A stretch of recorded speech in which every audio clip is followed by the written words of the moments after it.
Everyone, मैं हूं doctor विकास और सभी मेरे वीडियो देखने वाले बेहतरीन साथियों को नमस्कार। फ्रेंड्स, आज हम बात करेंगे प्रोस्टेट के बारे में। प्रोस्टेट क्यों होता है और प्रोस्टेट अगर हो जाए तो इसका इलाज हम क्या करते हैं। बहुत सारे पेशेंट के मुंह से आप लोग सुने होंगे जो मुझे प्रोस्टेट हो गया है। फ्रेंड्स, सबसे पहले तो आप प्रोस्टेट होता क्या है इसको आप क्लियरली आप समझ लीजिए।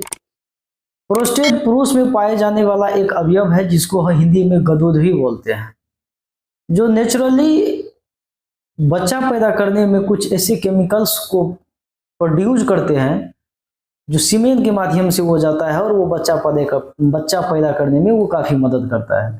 तो प्रकृति का बनाया हुआ ये नियम है और ये प्रकृति ही इस तरह का नियम उसमें सेट किया है जो इस तरह से होता है। महिलाओं में प्रोस्टेट नहीं पाया जाता है। ये प्रोस्टेट होता क्या है, जब भी पुरुष का उम्र 40 से 50 साल होता है तो उसमें बच्चा पैदा करने का जो केमिकल्स प्रोस्टेट के माध्यम से रिलीज होता है वो ऑटोमेटिक बंद हो जाता है, क्योंकि ये प्रकृति का नियम है। उस समय बच्चे पैदा करने की जरूरत नहीं होती है और ये केमिकल ऑटोमेटिक वहां पे स्टॉपेज हो जाता है।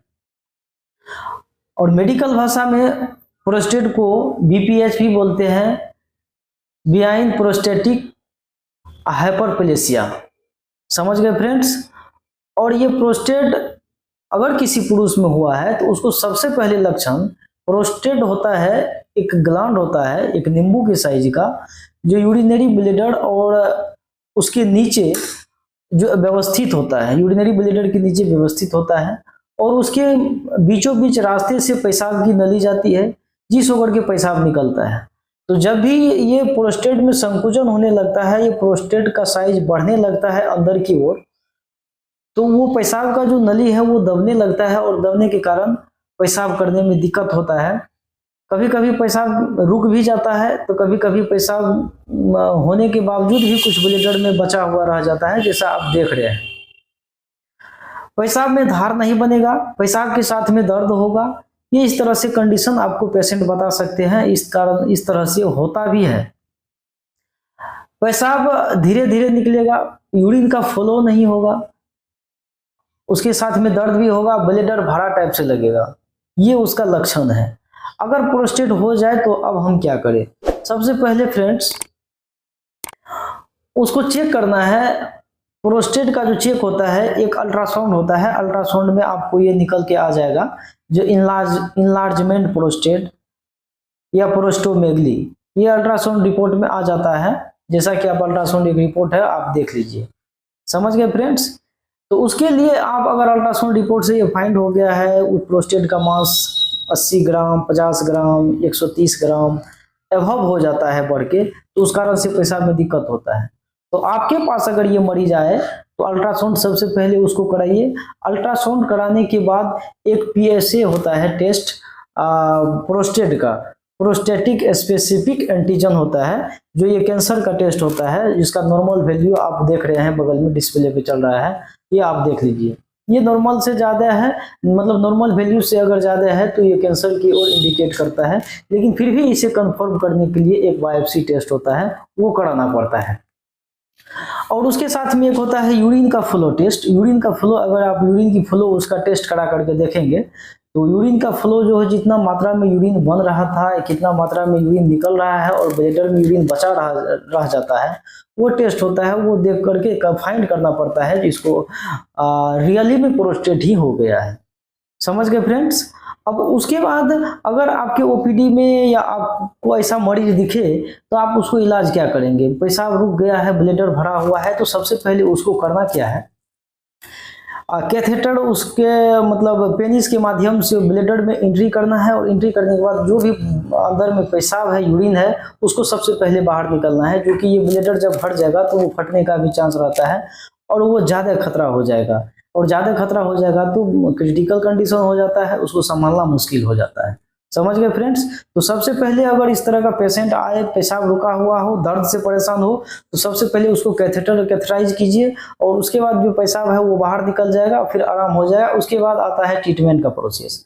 ट्रीटमेंट में सबसे पहले अगर इस तरह की लक्षण देखें तो आपको सबसे पहले करना क्या है, उसको यूरीमैक्स 0.4 mg का एक कैप्सूल लिखना है और देना है, जो रात को यूज करने के लिए दिया जाता है। यूरिनमैक्स में टेम्सोलोसिन होता है और टेम्सोलोसिन होता है एक डायलेटेड मेडिसिन, जो प्रोस्टेट मतलब जो संकुचन वहां बन गया है उसको डायलेट करके पेशाब को निकलने में मदद करता है।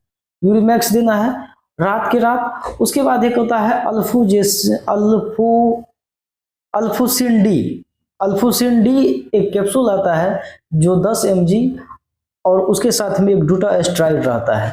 ये आपको ओडी डोज में देना है, यानी कि सिंगल डोज में एक टाइम इसको देना है, दिन में देना है। दिन में देने के बाद ये क्या करता है, उसके अंदर में जो मतलब प्रोस्टेट का जो मांस बढ़ा हुआ है उसके मांस को रिलैक्स करके, वो मतलब मांस को रिलैक्स करके उसको जो संकुचन है उसको डायलेट करता है, उसको साइड करके आपके पेशाब के फ्लो को ज्यादा बढ़ाता है। ये अल्फा ब्लॉकर मेडिसिन होता है, समझ गए फ्रेंड्स। उसके बाद आपको जो देना है पेंटॉप एलएस दवाई देना है, गैस की दवाई। गैस की दवाई उसको आप सुबह खाली पेट में दीजिए। पेंटोप्राजोल और लिवोसल्प्राइड उसमें रहता है। और उसके साथ में एक एंटीबायोटिक्स देना है। अगर हो सकता है बैक्टीरियल इन्फेक्शन अगर वहां पे ज्यादा हो गया हो या किसी तरह का इंजरी हो गया हो तो उसको ठीक करने के लिए आपको एंटीबायोटिक्स यूज करना है। एंटीबायोटिक्स में आपको देना है मॉक्सिकाइंड सीवी।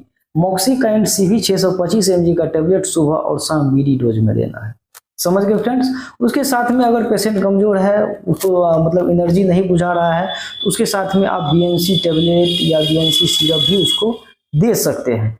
ये एकदम रात की रात होता है और ये कंप्लीटली ट्रीटमेंट आप उसको 30 डेज यानी कि 30 डेज देना है। 30 डेज में उसको पूरी तरह से रिलीफ मिल जाता है, आराम मिल जाता है। अगर ये ट्रीटमेंट देने के बाद अगर प्रोस्टेट में कोई सुधार नहीं हुआ है तो लास्ट प्रोसीजर आता है सर्जरी का।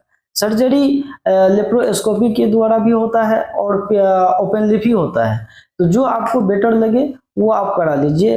लेप्रोस्कोपिक से अगर कराएंगे तो उसमें मतलब चीरफाड़ कुछ नहीं होगा। पेनिस के माध्यम से, जो पेनिस है, पेनिस में जो छिद्र है उसके माध्यम से मशीन जाता है और प्रोस्टेट के मांस को काट करके बाहर निकाल देता है। जो रास्ता संकुचन बना हुआ है उसको बाहर निकाल करके वो रास्ता क्लियर बना देता है और आपको पेशाब करने में कोई दिक्कत नहीं होगा। तो यही इसका ट्रीटमेंट था फ्रेंड्स। अगर वीडियो अच्छा लगा हो तो लाइक कर दीजिए। मेरे YouTube चैनल पे पहली बार है तो चैनल को सब्सक्राइब कर दीजिए फ्रेंड्स। और ये जानकारी आप अपने नज़दीकी को भी शेयर कर दीजिए ताकि ये जानकारी लेकर के वो मतलब घबराए नहीं, वो मतलब परेशान ना हो।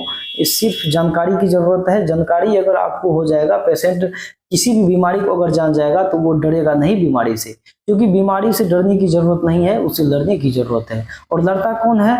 आप साइकोलॉजिकल फिट रहिए और आपका जो है साइकोलॉजिकल फिट रहना है। साइकोलॉजिकल फिट रहने के साथ साथ मतलब आप अपने अंदर से स्ट्रॉन्ग रहिए, तब आप बीमारी से लड़ सकते हैं। थैंक यू फ्रेंड्स, मिलते हैं अगले वीडियो में, तब तक के लिए नमस्कार।